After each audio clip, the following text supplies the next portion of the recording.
معصوم سے پوچھا تھا ایک شخص نے، اسے کہا مولا موت انسان کے لیے کیا ہے؟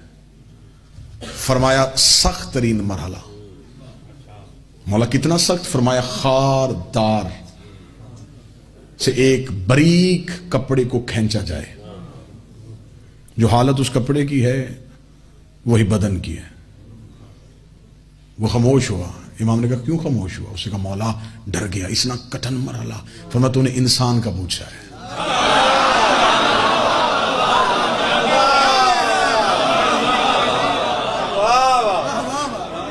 مومن کا نہیں پوچھا، مالک مجھے میرا بتائیں میرے لیے موت کیا ہے؟ امام فرماتے ہیں کہ جب ملک الموت روح قبض کرنے کے لیے جاتا ہے تو وہ ہمارے جد سے اجازت لیتا ہے۔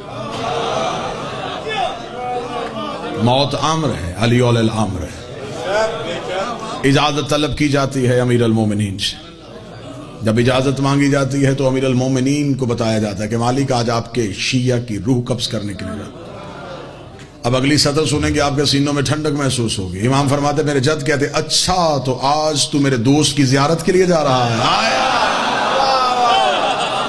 آج تو میرے شیعہ سے ملنے کے لیے جا رہا ہے۔ امام فرماتے ہیں کہ حکم امیر ہوتا ہے اپنی شکل کو تبدیل کر، خوبصورت وجہی ترین شکل میں آ، جنت سے خلت فاخرہ پہن، ایسے جا جیسے کوئی بڑا بڑے سے ملنے کے لیے جاتا ہے۔